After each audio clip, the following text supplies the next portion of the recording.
ഇനി നെക്സ്റ്റ് ആയിട്ടുള്ളത് എന്താണെന്ന് വെച്ചാൽ കോസ്റ്റ് ഓഫ് റീറ്റെയിൻഡ് ഏണിങ്സ് ആണ്.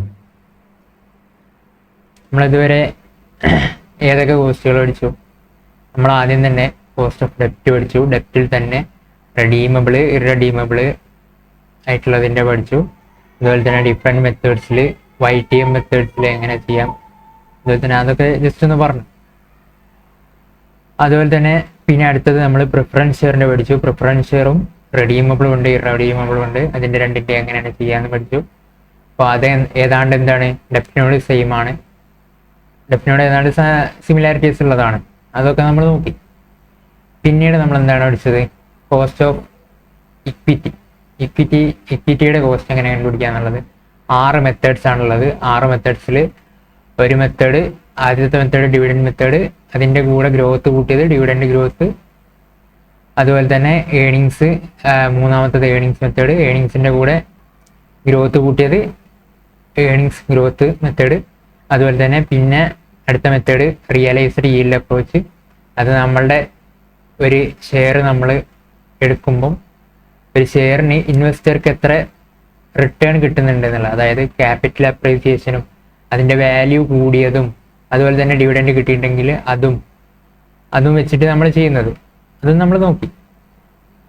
പിന്നീട് നമ്മൾ പഠിച്ച method CAPM method, capital asset pricing method, risk free റിട്ടേണും അതുപോലെ തന്നെ ബീറ്റയും വെച്ചിട്ട് നമ്മൾ കമ്പ്യൂട്ട് ചെയ്യുന്ന ഇതാണെന്ത്, CAPM മെത്തേഡ്.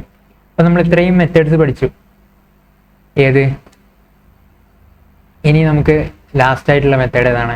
ലാസ്റ്റ് ആയിട്ടുള്ള കോസ്റ്റ് ഓഫ് ക്യാപിറ്റലിൽ പെട്ട പാർട്ട് ഏതാണ്? Cost of retained earnings. Retained earnings എന്താണ്? നമ്മുടെ ഫണ്ട് തന്നെയാണ്.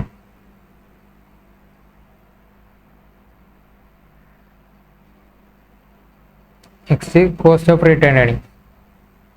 ഇതിൻ്റെ കോസ്റ്റ് ഓഫ് റീറ്റെയിൻഡ് ഏണിങ്സ് എത്രയാണ്?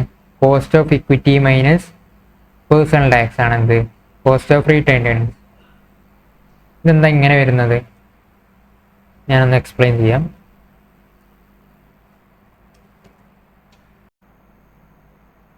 ഈ റീറ്റെയിൻഡ് ഏണിങ്സ് എന്നുള്ളതിനെ കൊണ്ട് ഉദ്ദേശിക്കുന്നത് എന്താണ്? നമ്മളുടെ ഏണിങ്സ് തന്നെയാണ് എന്ത്, നമ്മളിപ്പോൾ ഒരു ബിസിനസ് തുടങ്ങി, ഞാനിപ്പോൾ ഒരു കമ്പനി തുടങ്ങി, ABC ലിമിറ്റഡ്. ഈ ABC ലിമിറ്റഡിൽ ഞാനൊരു 10 lakh ഇൻവെസ്റ്റ് ചെയ്തു. അതിൽ നിന്ന് നമുക്കൊരു 2 lakh റിട്ടേൺ കിട്ടി. ഈ റിട്ടേണിൽ എന്ത് ചെയ്തു? 1 lakh എന്ത് ചെയ്തു? ഡിവിഡൻഡ് ആയിട്ട് ഡിക്ലെയർ ചെയ്തു.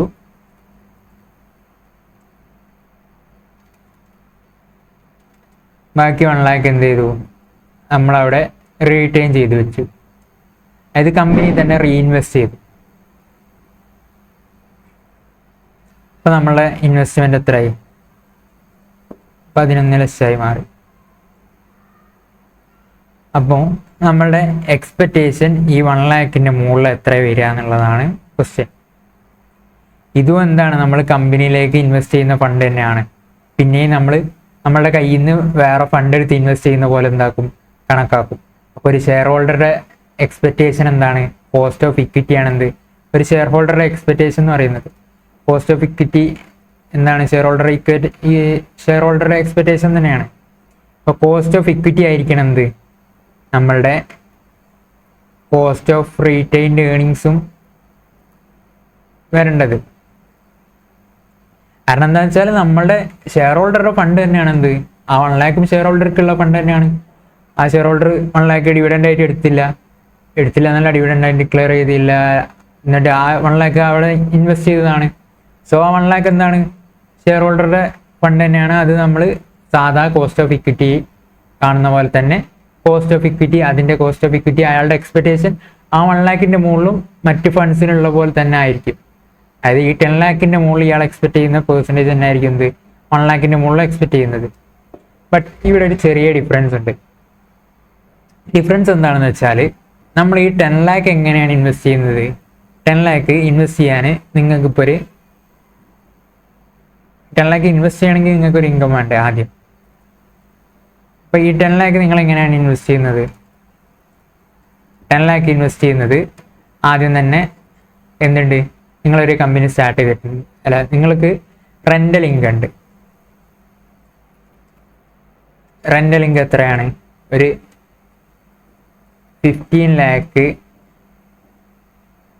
അല്ലെങ്കിൽ 25 ലാക്ക് എന്തുണ്ട് റെൻ്റൽ ഇൻകം ഉണ്ട്. അപ്പോൾ ഈ റെൻ്റൽ ഇൻകം ഇത് റെൻ്റാണ്. അപ്പോൾ ഈ റെൻ്റൽ ഇൻകത്തിന് ഇത് ടാക്സബിൾ ആയിട്ടുള്ള റെൻറ്റ് 25 ലാക്ക് ഉണ്ട്. അപ്പോൾ ഇതിന് 30% ഫ്ലാറ്റ് റേറ്റ് ആണെന്ന് അസംഷൻ എടുക്കുക. അപ്പം 30% ഫ്ലാറ്റ് റേറ്റ് ആണെങ്കിൽ എത്ര ഉണ്ടാവും നിങ്ങളുടെ ടാക്സ് വരുന്നത്? 25 ലാക്സ് ഇൻറ്റു 30%,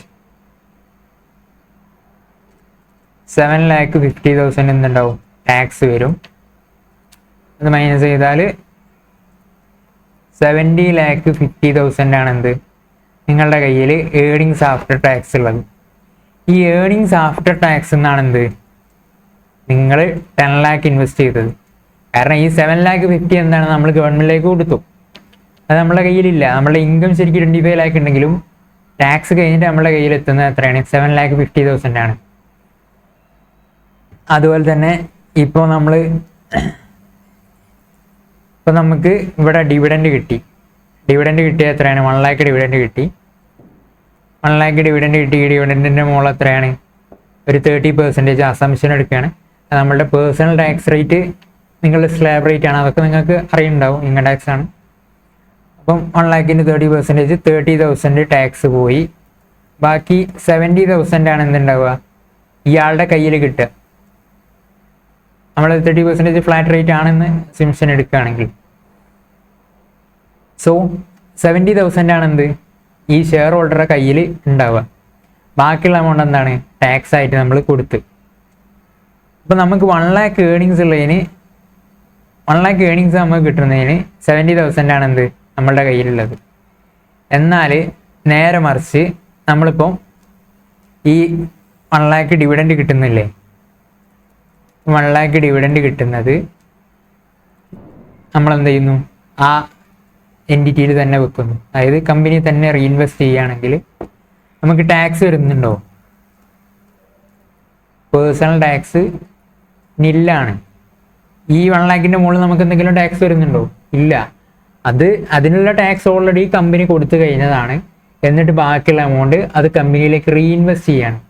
അപ്പോൾ ഈ റീഇൻവെസ്റ്റ് ചെയ്യുമ്പോൾ നമുക്ക് എന്ത് വരുന്നില്ല? അതുമേൽ ടാക്സ് വരുന്നില്ല. ഓക്കെ. ബട്ട് അതേസമയം നമുക്ക് ഡിവിഡൻഡ് ആയിട്ട് കിട്ടിയ എമൗണ്ട് 1 ലാക്കിൻ്റെ മുകളിൽ നമുക്ക് എന്ത് വരുന്നുണ്ട്? ടാക്സ് വരുന്നുണ്ട്. അപ്പം ഇങ്ങനെ നോക്കുമ്പോൾ എന്താണ് ഈ 30% നമുക്കൊരു സേവിങ് അല്ലേ? ഈ 30%, അതായത് ഈ 30,000 ശരിക്കും നമ്മളുടെ ഫണ്ട് 1 ലാക്ക് നമുക്ക് ഇൻകം ഉണ്ട്. ആ ഇൻകം നമ്മളുടെ കമ്പനിയിൽ കിടക്കുന്നുണ്ട്. ഈ ഇൻകത്തിൻ്റെ മുകളിൽ നമുക്ക് വീണ്ടും ഇൻകം ജനറേറ്റ് ചെയ്യുന്നുണ്ട്.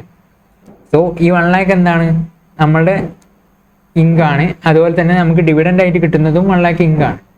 ബട്ട് ഡിവിഡൻഡ് ആയിട്ട് കിട്ടുന്ന 1 ലാക്കിന് നമ്മൾ 30% ടാക്സ് കൊടുത്ത് 30,000 എന്തായാലും നമ്മുടെ കയ്യിൽ നിന്ന് പോകുന്നുണ്ട്. ബട്ട് ഇവിടെ 30,000 പോകുന്നില്ല, നമ്മൾ 30% പോകുന്നില്ല. അപ്പം നമുക്കിവിടെ എന്തുണ്ട്?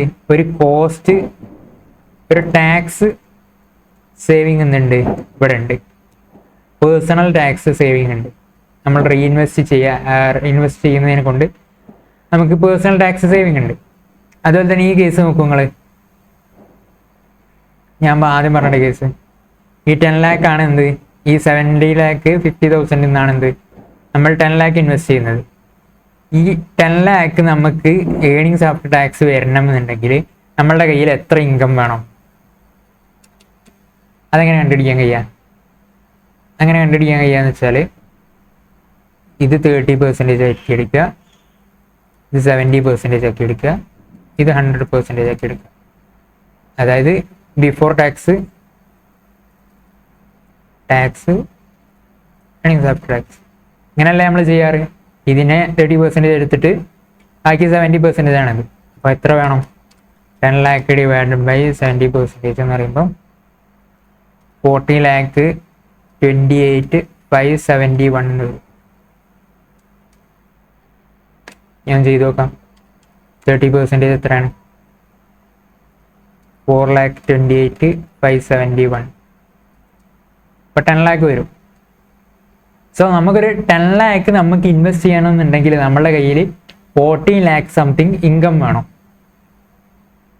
ഓക്കെ, ഇത് കണ്ടങ്ങൾ നമ്മളുടെ ടാക്സ് കഴിഞ്ഞിട്ട് നമുക്ക് ഇത്രയും ഇൻകം വേണം, എന്നാലാണ് ബിഫോർ ടാക്സ് ആയിട്ട് നമുക്ക് അത്ര ഇൻകം ഉണ്ടെങ്കിൽ നമുക്ക് 10 lakh ഇൻവെസ്റ്റ് ചെയ്യാൻ കഴിയത്തുള്ളൂ.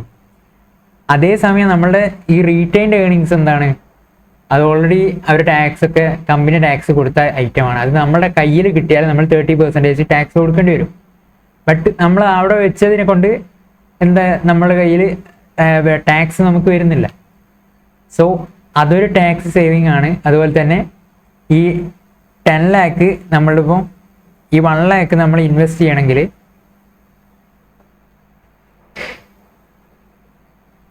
നമുക്ക് എത്ര വേണ്ടി വരുമായിരുന്നു? 1,42,000 സംതിങ് വരുമായിരുന്നു. ഈ 1 lakh നമ്മളല്ലാതെ നമ്മളുടെ വേറെ ഇൻകത്തിൽ നിന്ന് നമ്മൾ റീഇൻവെസ്റ്റ് ചെയ്യുകയാണെങ്കിൽ അത്രയും വേണ്ടി വരുമായിരുന്നു. So that is A saving, tax saving ഉണ്ട് ഇവിടെ. നമ്മൾ നേരെ കമ്പനിയിൽ നിന്ന് തന്നെ എടുത്ത് ഇൻവെസ്റ്റ് ചെയ്യുന്നതിനെ കൊണ്ട് കണ്ടോ, ഇവിടെ 14 lakh വേണ്ടതിന് പകരം ഇപ്പോൾ ഈ 10 lakh ആണ് നമുക്ക് ഏണിങ്സ് ആയിട്ട് കിട്ടിയത് എന്നുണ്ടെങ്കിൽ, കമ്പനിയിൽ നിന്ന് ഏണിങ്സ് ആയിട്ട് നമുക്ക് 10 lakh കിട്ടി. അപ്പോൾ നമ്മൾ ഈ 10 lakh തന്നെ റീഇൻവെസ്റ്റ് ചെയ്യുകയാണെങ്കിൽ നമുക്ക് എന്താണ്, ഈ 4,28,000 എന്താണ് നമ്മളെ സേവിങ് ആണ്. ഇത് നമ്മളെ സേവിങ് അല്ലേ? കാരണം ഇത്രയും എമൗണ്ട് നമുക്ക് സേവ് ചെയ്ത് കിട്ടുകയാണ്. കാരണം ഇത്രയും എമൗണ്ട് നമുക്ക് ടാക്സ് കൊടുക്കേണ്ട ആവശ്യം വരുന്നില്ല.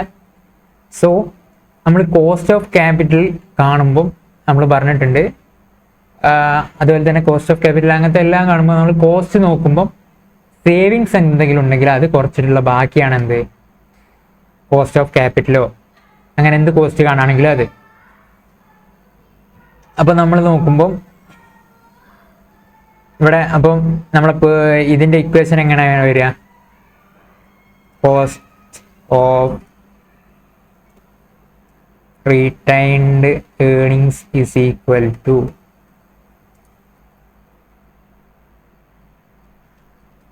Cost of equity minus personal tax saving. ആണോ, കോസ്റ്റ് ഓഫ് ഇക്വിറ്റിയിൽ നിന്ന് എന്ത് ചെയ്യുക, പേഴ്സണൽ ടാക്സ് സേവിങ് ഉണ്ട്, അതങ്ങ് കുറയ്ക്കുക. അപ്പം ഞാനിത് ജസ്റ്റ് ഇത്രയും എക്സ്പ്ലെയിൻ ചെയ്തത് നിങ്ങൾക്ക് എങ്ങനെയാണ് വരുന്നത് എന്ന് മനസ്സിലാക്കാൻ വേണ്ടിയിട്ടാണ്. ഇത് മനസ്സിലായിട്ടുണ്ടാവും എന്ന് വിചാരിക്കുന്നു. അപ്പം നമുക്ക് എക്സാമ്പിൾ ഒന്ന് നോക്കാം. അതായത്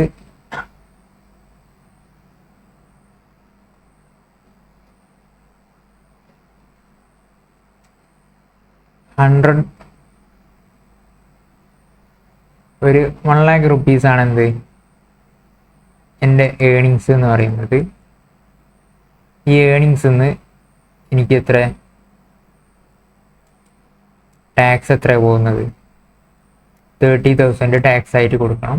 അതായത് ഇതിൻ്റെ നേരെ 30%. ഇപ്പം നമ്മൾ ഇതിൻ്റെ നേരെ 3% എടുക്കുകയാണെങ്കിൽ 3,000 rupees എന്താണ് നമുക്ക് ബ്രോക്കറേജ് ആയിട്ട് കൊടുത്തിട്ട് 33,000 കൊടുത്ത് 67,000 ആയിരിക്കും എന്ത് നമ്മളുടെ ഏണിങ്സ് ആഫ്റ്റർ ടാക്സ് എന്ന് പറയുന്നത്. ബട്ട് അങ്ങനെയല്ല വരിക. കാരണം ഈ ടാക്സ് കൊടുത്ത എമൗണ്ട് ബാക്കിയുള്ള എമൗണ്ട് ഇല്ലേ, ഈ 70,000 rupees, ഈ 70,000 rupees അല്ലേ നമ്മൾ ഇൻവെസ്റ്റ് ചെയ്യുക. അല്ലാണ്ട് 1 lakh rupees നമുക്ക് ഇൻവെസ്റ്റ് ചെയ്തിട്ട് പിന്നെ ടാക്സ് കൊടുക്കാൻ പറ്റുമോ? ഇല്ലല്ലോ. അപ്പം ഈ 70,000 rupeesൻ്റെ 3% ആണ് എന്ത് നമുക്ക് കൊടുക്കേണ്ടി വരിക. അപ്പോൾ 70,000 rupees ഇൻറ്റു 3% എത്ര വരിക? 2,100 rupees ആണ് വരിക. അപ്പോൾ അതിൽ പറഞ്ഞാൽ 67,900. സോ കണ്ടോ ഡിഫറൻസ് കണ്ടോ? അപ്പം ഇങ്ങനെ ഡിഫറൻസ് വരും. അപ്പം ഇതെന്താ കാരണം? ഇത് നമ്മൾ നേരെ രണ്ടും 3% ആയിട്ട് എടുത്ത് അങ്ങനെ എടുത്തതാണ്. ബട്ട് അങ്ങനെയല്ല നമുക്ക് എടുക്കേണ്ടത്. എങ്ങനെയാണ്? ആദ്യം എന്ത് ചെയ്യണം? ആദ്യം നമ്മുടെ ഇക്വേഷനിൽ എന്താ ചെയ്യുന്നത്? KE ഇൻറ്റു 1 - ടാക്സ് പെർസെൻറ്റേജ്, അതായത് 70% കൊണ്ട് മൾട്ടിപ്ലൈ ചെയ്യുന്നു. അപ്പോൾ 70% കൊണ്ട് മൾട്ടിപ്ലൈ ചെയ്താൽ നമുക്ക് ഏതാ കിട്ടുക? 70,000 rupees ആണ് കിട്ടുക. ഈ 70,000 rupees നമ്മൾ എന്തുകൊണ്ട് മൾട്ടിപ്ലൈ ചെയ്യുന്നു? ബ്രോക്കറേജ് കുറയ്ക്കുന്നു. ബ്രോക്കറേജ് കുറയ്ക്കുക എന്ന് പറഞ്ഞാൽ 1 - 3% 0.03 കുറയ്ക്കുന്നു. അപ്പം 97% ആണ് വരിക. അപ്പം 70,000 ഇൻറ്റു 97% ഇസ് ഈക്വൽ ടു 67,900 എന്ന് വരും. അപ്പം ഇങ്ങനെയാണ് എന്ത് നമ്മൾ ക്വസ്റ്റ്യൻ ചെയ്യുക. അപ്പോൾ നമ്മൾ പറഞ്ഞ എക്സാമ്പിളും അതുപോലെ തന്നെ ആ ക്വസ്റ്റ്യൻ ആയിട്ട് തന്നെ ഉണ്ട്. Question number 9. ഈ ക്വസ്റ്റ്യൻ നമ്പർ 9 ഇനി ചെയ്യേണ്ട ആവശ്യമില്ലല്ലോ, നമ്മൾ പറഞ്ഞ അതേ സാധനം തന്നെയാണ്. ജസ്റ്റ് ഒരു വ്യത്യാസം എന്താണെന്ന് വെച്ചാൽ ഈ റീറ്റൈൻഡ് ഏണിങ്സ് 75,000 ആണെന്നുള്ളൂ. അതുപോലെ തന്നെ 10% ആണ്, ബ്രോക്കറേജ് 3% ആണ്, ഷെയർ ഹോൾഡർ ടാക്സ് 30% ആണ്. ഞാനൊന്ന് എന്ത് ചെയ്യാം, ജസ്റ്റ് ഒന്ന് ആൻസർ ഒന്ന് എഴുതാം.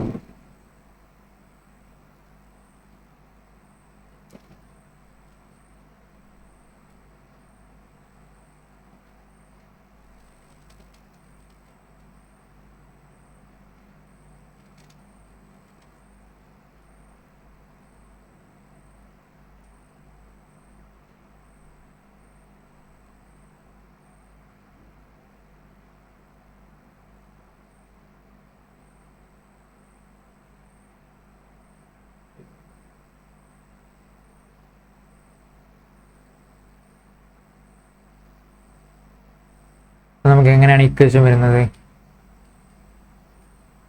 KR is equal to KE into 1 minus tax personal 1 minus brokerage is equal to KE എത്രയാണ് ഇവിടെ 10% ഇൻറ്റു 1 മൈനസ് 30% ആണ് tax 0.3 into 1 minus 0.03 is equal to 10% into 0.7 അല്ലെങ്കിൽ 72% ആയിട്ട് എഴുതാം.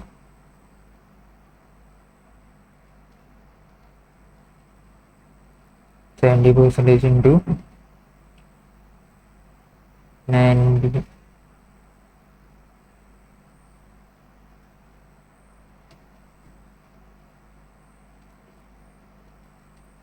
97% is equal to 6.79% വരും. അപ്പോൾ ഇത്രയും സിമ്പിളായിട്ട് നമുക്ക് ആൻസർ കിട്ടും. ഇതെന്താ സംഭവം എന്നൊക്കെ ഞാൻ കുറച്ച് അധികം എക്സ്പ്ലെയിൻ ചെയ്തതെന്ന് തോന്നുന്നത്. എന്തായാലും നിങ്ങൾക്ക് കാര്യങ്ങൾ മനസ്സിലായിട്ടുണ്ടാവുമെന്ന് വിചാരിക്കുന്നു. എന്തെങ്കിലും ഡൗട്ട് ഉണ്ടെങ്കിൽ ചോദിക്കാം.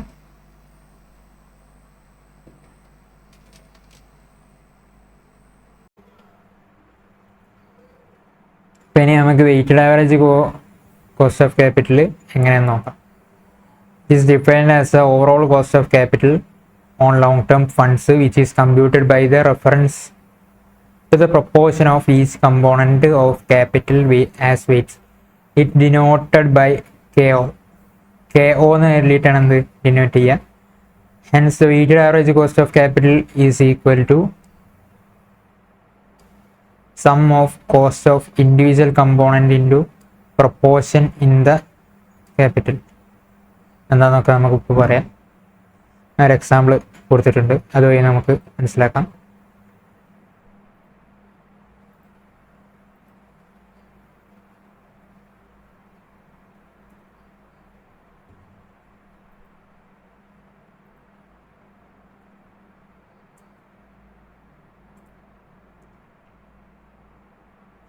ഇതാണ് ഒരു കമ്പനീൻ്റെ ക്യാപിറ്റൽ സ്ട്രക്ചർ. ക്യാപിറ്റൽ സ്ട്രക്ചർ എന്ന് പറയുമ്പം ആ കമ്പനിയുടെ ക്യാപിറ്റലിൻ്റെ ഉള്ളിൽ, അതായത് ലോങ് ടേം ഫണ്ട്സിൻ്റെ ഉള്ളിൽ എന്തൊക്കെയാണുള്ളത്, ഇപ്പോൾ ഈക്വിറ്റി എത്രയുണ്ട്, ഡെപ്റ്റ് എത്ര ഉണ്ട്, അതുപോലെ തന്നെ പ്രിഫറൻസ് എത്രയുണ്ട്, ഡിവെഞ്ചേഴ്സ് അല്ലെങ്കിൽ ബോൺസോ അങ്ങനത്തെ ഐറ്റംസ് എന്തെങ്കിലും ഉണ്ടെങ്കിൽ അത് എത്രയുണ്ട്, അങ്ങനത്തെ കാര്യങ്ങളൊക്കെ ഉള്ളതാണ് എന്ത് ക്യാപിറ്റൽ സ്ട്രക്ചർ എന്ന് പറയുന്നത്.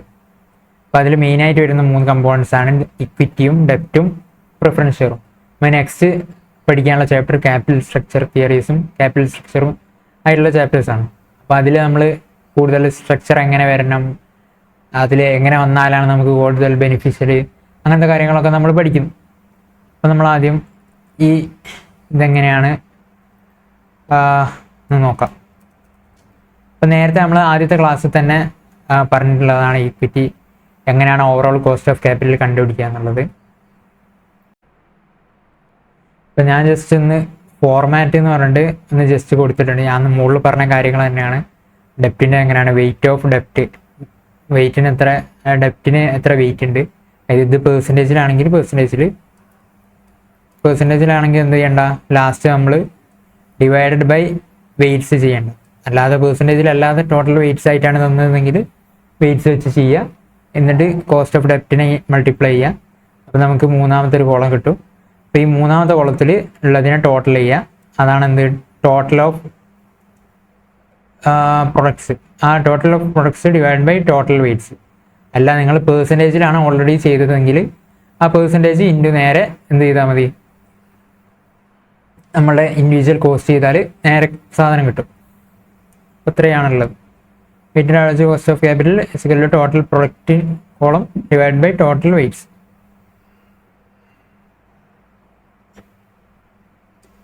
ഓക്കെ, ഈ വെയ്റ്റഡ് ആവറേജ് കോസ്റ്റ് ഓഫ് ക്യാപിറ്റലും ഇമ്പോർട്ടൻ്റ് ആണ്.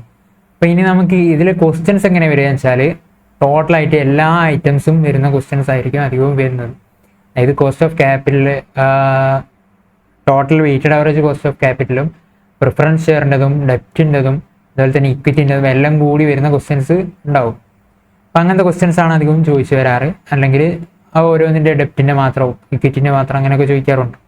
അപ്പോൾ അധികം ക്വസ്റ്റ്യൻസ് എന്തായിരിക്കും ഉള്ളത്, കമ്പൈൻഡ് ആയിട്ടുള്ള ക്വസ്റ്റ്യൻസ് ആയിരിക്കും അധികം ഉള്ളത്. അപ്പോൾ നമുക്ക് ക്വസ്റ്റ്യൻസിലേക്ക് നോക്കാം. അപ്പോൾ നമുക്ക് നെക്സ്റ്റ് ക്വസ്റ്റ്യൻ നോക്കാം. Question number 10.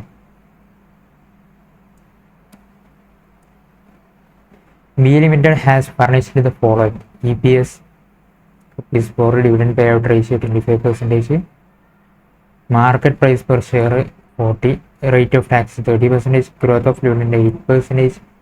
The company wants to raise additional capital of 10 lakh including debt of 4 lakh. The cost of debt before tax is 10% up to 2 lakh and 15% beyond that. Compute the after tax cost of debt and equity and weighted average cost of capital. ഇങ്ങനെയാണ് എന്ത് ഒരു full fledged question വരിക. ഇതിൽ cost of ഡെപ്റ്റ് ഉണ്ട്,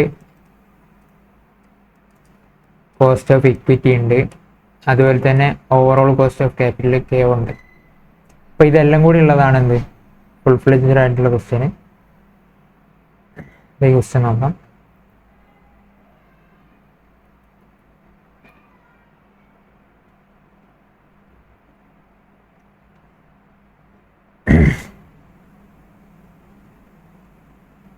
ആദ്യം തന്നെ നമുക്ക് k e നോക്കാം. K E is equal to, ഇതിലിപ്പോൾ എന്താ ഉള്ളത് ഞാൻ പറഞ്ഞിട്ടുണ്ട് നിങ്ങളോട്, എന്ത് നമ്മൾ ICA ഫോളോ ചെയ്യുന്ന മെത്തേഡ് അതാണ് ഡിവിഡൻഡ് ഗ്രോത്ത് മോഡലാണ് ICA പ്രിഫർ ചെയ്യുന്ന മെത്തേഡ്. അപ്പോൾ നമുക്ക് ആ മെത്തേഡ് വെച്ച് ചെയ്യാം. അപ്പോൾ നമുക്ക് EPS വന്നിട്ടുണ്ട്.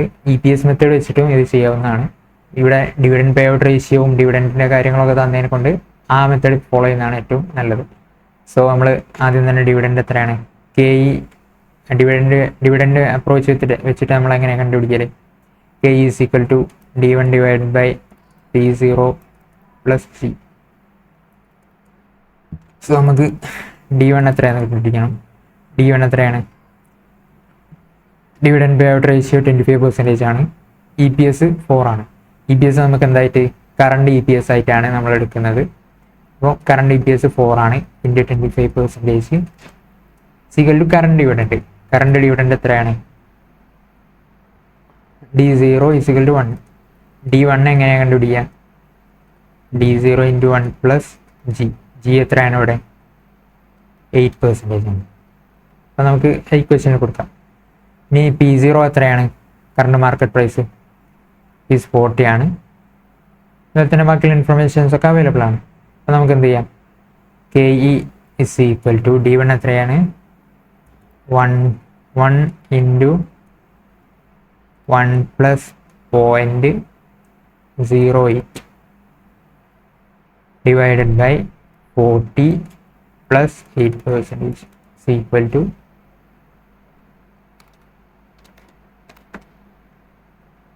1.08 divided by 40, 2.7 കിട്ടും. 2.7 plus 8% is equal to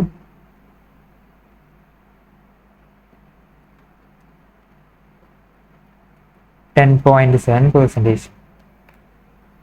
so ഇത്രയും സിമ്പിളായിട്ട് നമുക്ക് പെട്ടെന്ന് തന്നെ ചെയ്തെടുക്കാൻ പറ്റും. ഈ ഇക്വേഷനും പിന്നെ നമ്മളുടെ കോൺസെപ്റ്റ് അറിയാമെങ്കിൽ പെട്ടെന്ന് തന്നെ നമുക്ക് ചെയ്തെടുക്കാൻ പറ്റുന്നതാണ്. അപ്പോൾ കെ നമ്മൾ ഒരു ക്വസ്റ്റ്യൻ ആൻസർ ചെയ്തു, കെ കിട്ടി.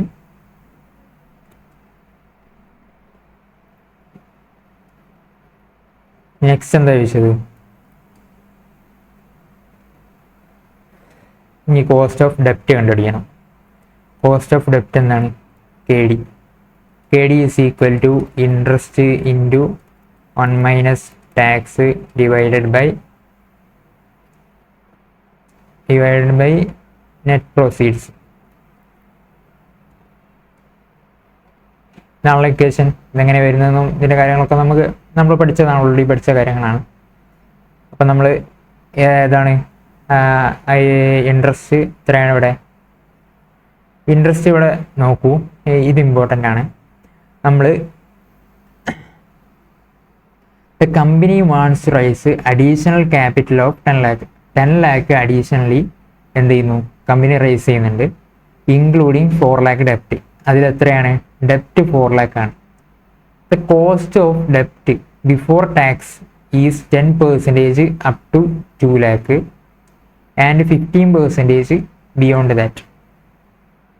ഇപ്പോൾ നമുക്കിവിടെ ഒരു കൺഫ്യൂഷൻ വരുന്നത് എന്താ വെച്ചാൽ, ക്വസ്റ്റ്യൻ പറയുന്നത് 10% അപ് ടു 2 lakh. 2 lakh വരെ എന്താണ്? 10% ആണ്. 15% ബിയോണ്ട് ദാറ്റ്. അപ്പം 4 lakh വരെയൊക്കെ ആണെങ്കിൽ 15% ആണ്. അപ്പോൾ ഇത് നമ്മൾ കൺഫ്യൂഷൻ എന്താ വരുന്നത് വെച്ചാൽ, ഈ 2 lakh വരെ 10%ഉം അതിൻ്റെ ബാക്കിയുള്ള ഈ 4 lakh അല്ല ടോട്ടൽ ഉള്ളത്, അതിൻ്റെ ബാക്കിയുള്ള 2 lakhന് 15% ആണോ എന്നാണ് നമ്മളുടെ ഡൗട്ട് വരുന്നത്. അപ്പം നിങ്ങളൊന്ന് ആലോചിച്ച് നോക്കുക, ഈ ഒരു ഡെപ്റ്റ് എന്ന് പറയുമ്പോൾ നമ്മളൊരു ബാങ്കിൽ പോയി ലോൺ എടുക്കുമ്പോൾ ബാങ്കുകാർ നമ്മളോട് ഇങ്ങനെയാണ് പറയുന്നത്, 2 lakh തരുന്നതിന് 10%, മറ്റേ 2 lakhന് 15%. അങ്ങനെ പറഞ്ഞാൽ അത് 2 ലോണായില്ലേ? അങ്ങനെയല്ല തരിക. നമ്മൾ എത്ര എമൗണ്ട് കൂടുന്നതിനനുസരിച്ച് അവർക്ക് റിസ്ക് കൂടും. അപ്പം ഹോൾ എമൗണ്ടിൻ്റെ മുകളിലാണ് അവരുടെ റിസ്ക് വരുന്നത്. സോ അതിനെക്കൊണ്ട് തന്നെ അവർ ഫുൾ എമൗണ്ടിൻ്റെ മുകളിലാണ് ഈ 15% വരിക. അപ്പോൾ 4 lakhൻ്റെ മുകളിൽ 15% ആണ് വരിക. അപ്പോൾ നമുക്ക് എങ്ങനെയാണ് നോക്കാം. ഇതിൽ ഡെപ്റ്റ് വേറെ സ്ഥലത്ത് എവിടെ ഉണ്ടെന്ന് പറയുന്നില്ലല്ലോ, ഇല്ല. അപ്പം ഡെപ്റ്റ് വേറെ സ്ഥലത്ത് ഉണ്ടെന്ന് പറയാത്തതിനെ കൊണ്ട് നമ്മൾ എന്ത് ചെയ്യാം? ഇൻട്രസ്റ്റ് എത്രയാണ്? 15% into 1 minus interest is equal to 4 lakh into 15% is equal to 60,000 into 1 minus tax rate. Tax എത്രയാണ്? ടാക്സ് റേറ്റ് 30% ആണ്. സോ 1 മൈനസ് ടാക്സ് റേറ്റ് പറയുമ്പോൾ 70%. 60,000 ഇൻറ്റു 70% is equal to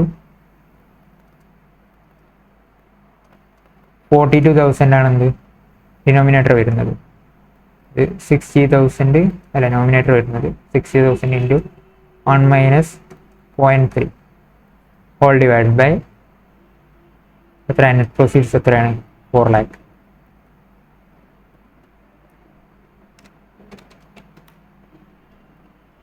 എത്ര എമൗണ്ട് വരുന്നത്? 10.5% വരും.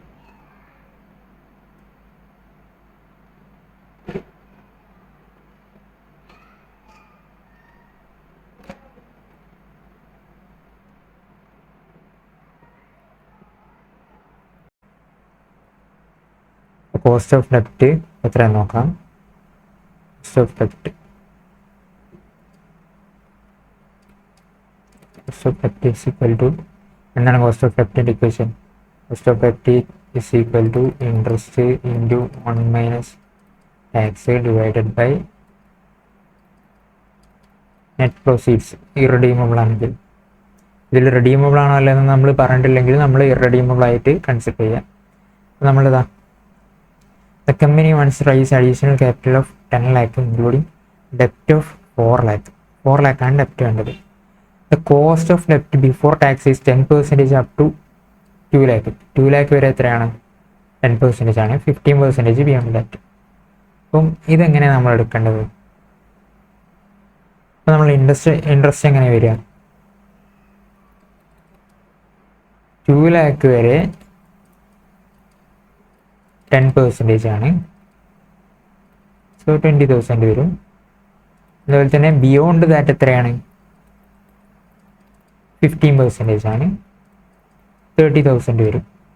അപ്പോൾ നമുക്ക് ടോട്ടലായിട്ട് 15,000 ആണെന്ന് വരിക ഇൻട്രസ്റ്റ് ടോട്ടലായിട്ട് വരിക.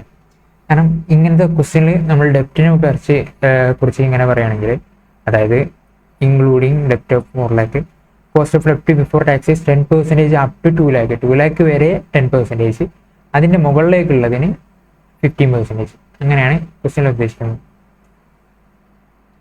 അപ്പോൾ നമ്മൾ ഇങ്ങനെ സ്ലാബ് റേറ്റ് ആയിട്ട്, നമ്മളെ ഇൻകം ടാക്സിൻ്റെ ഒക്കെ സ്ലാബില്ലേ, അതുപോലത്തെ സ്ലാബ് റേറ്റ് ആയിട്ടാണ് ഇവിടെ ഉദ്ദേശിക്കുന്നത്.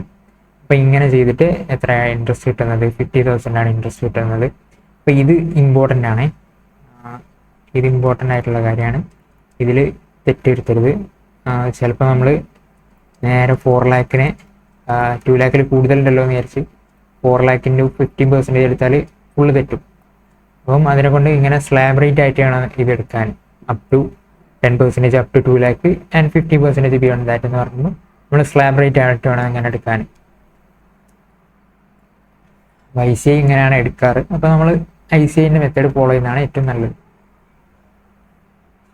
ഇനി അല്ലെങ്കിൽ നിങ്ങൾ നോട്ടായിട്ട് നിങ്ങളുടെ അസംഷൻ എന്താണ് എടുത്തത് അത് എഴുതി വെച്ചാൽ നിങ്ങൾക്ക് മാർക്ക് കിട്ടും.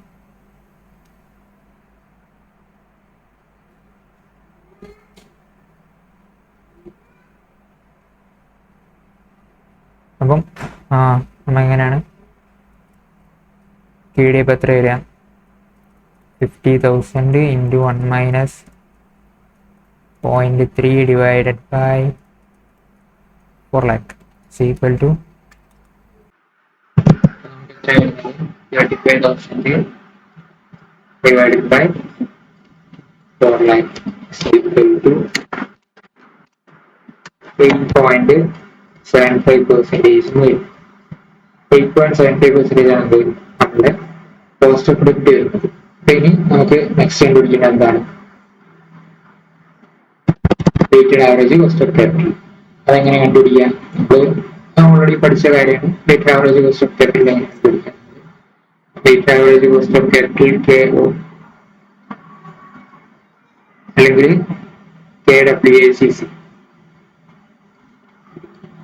KWACC എന്നൊക്കെ പറയും. അതെങ്ങനെയാണ്? KD into Lito KD plus KE into Lito KE divided by total funds or total fees. ഇങ്ങനെയാണ് എന്ത് കണ്ടുപിടിക്കുക? ടോട്ടലായിട്ട് നമ്മൾ cost of overall cost of capital അഥവാ weighted average cost of capital കണ്ടുപിടിക്കാം. Weighted average cost of capital കണ്ടുപിടിക്കാൻ നമ്മൾ എന്ത് ചെയ്യണം? ആദ്യം തന്നെ KD എത്രയുണ്ട്? KD 8.75% ആണ്. അത് നമ്മളുടെ ഫണ്ടിൽ എത്രയാണുള്ളത്? എന്നൊക്കെ ഞാൻ നിങ്ങൾക്ക് 2 രീതി പറഞ്ഞു തന്നിട്ടുണ്ട്. നിങ്ങൾക്ക് പെർസെൻറ്റേജ് ആയിട്ട് അറിയുന്നുണ്ടെങ്കിൽ നമ്മൾ ലാസ്റ്റുള്ള ഡിവിഷൻ വേണ്ട ആവശ്യമില്ല. അപ്പോൾ അതിനെക്കൊണ്ട് എത്ര പെർസെൻറ്റേജ് ആണ് അവിടെ ഉള്ളത്? 4 lakh ആണ് ഡെപ്റ്റ് ഉള്ളത്, 10 lakh ആണ് അഡീഷണലി നമ്മൾ കൊണ്ടുവരുന്നത്. അപ്പം ഇവിടെ മുന്നേ എത്ര ഉണ്ട് എന്നുള്ളതിന്റെ കാര്യങ്ങളൊന്നും പറയുന്നില്ല. അപ്പൊ നമ്മൾ അസ്യൂമിങ് 10 lakhഉം 4 lakhഉം ആണ് ഉള്ളത് അസ്യൂം ചെയ്തിട്ട്, അപ്പം ഈ 10 lakhന്റെ മുകളിൽ 10 lakh ആണ് ടോട്ടൽ ഫണ്ട്. അതുപോലെ തന്നെ ഈ 4 lakh ഡെപ്റ്റും അതിന്റെ ബാക്കി 6 lakh ഇക്വിറ്റി ആണെന്ന് അസ്യൂം ചെയ്യാം. അപ്പം 4 lakh ഡെപ്റ്റ് ആണെങ്കിൽ 4 lakh plus 10.7% into 6 lakhs divided by 10 lakh. 4 lakh into 8.75% is 35,000 plus 10.6 lakhs into 10.7% is 64,200. 92, 99 divided by 10 lakh is equal to 9.92% വരും. 9.92% കിട്ടും. അപ്പൊ ഇനി ഇത് നമുക്ക് വേറെ രീതിയിൽ കൂടി ചെയ്യാൻ ഞാൻ പറഞ്ഞിട്ടുണ്ട്. എന്ത് നമുക്ക് പെർസെന്റേജ് അറിയുന്നുണ്ടെങ്കിൽ അതിൽ ടോട്ടൽ 10 lakh ആണ് ഫണ്ടുള്ളത്. അതിൽ എത്ര പെർസെന്റേജ് ആണ്? 40% ആണ് ഉള്ളത്. 4 lakh എന്ന് പറഞ്ഞാൽ 40% ആണല്ലോ. അതുപോലെ തന്നെ 6 lakh ആണ് ഇക്വിറ്റി ഉള്ളത്. അപ്പൊ 60%. അപ്പൊ നമ്മൾ എന്ത് ചെയ്യാം? നേരെ 8.75 into 40% plus 10.75% 10.7% into 60%. 8.75 into 40%, 3.5 plus 10.7 into 60%. That is 6.42%. രണ്ടും കൂടെ ആഡ് ചെയ്താൽ 9.92 വരും. സോ ഇങ്ങനെ ചെയ്താലും മതി, ഇങ്ങനെ ചെയ്താലും മതി. നമുക്ക് ഏതാണോ എളുപ്പമായിട്ട് തോന്നുന്നത് ആ മെത്തേഡ് ഫോളോ ചെയ്യാം. നമ്മൾ പെട്ടെന്ന് ചെയ്ത് തീർക്കുന്ന അനുസരിച്ച് നമുക്ക് കൂടുതൽ ക്വസ്റ്റ്യൻസ് അറ്റൻഡ് ചെയ്യാൻ കഴിയും. അതുപോലെ തന്നെ കൂടുതൽ സ്കോർ വാങ്ങാൻ കഴിയും. അപ്പൊ എങ്ങനെയാണ്? ഇതാണ് ഈ ക്വസ്റ്റ്യൻ ടോട്ടൽ ആയിട്ടുള്ളത്. അപ്പം ഈ ക്വസ്റ്റ്യൻ മനസ്സിലായിട്ടുണ്ടാവുന്നതായിരിക്കുന്നു. ഇതിൽ മെയിൻ ആയിട്ടുള്ള അഡ്ജസ്റ്റ്മെന്റ് എന്താണെന്ന് വെച്ചാൽ കോസ്റ്റ് ഓഫ് ഡെപ്റ്റ്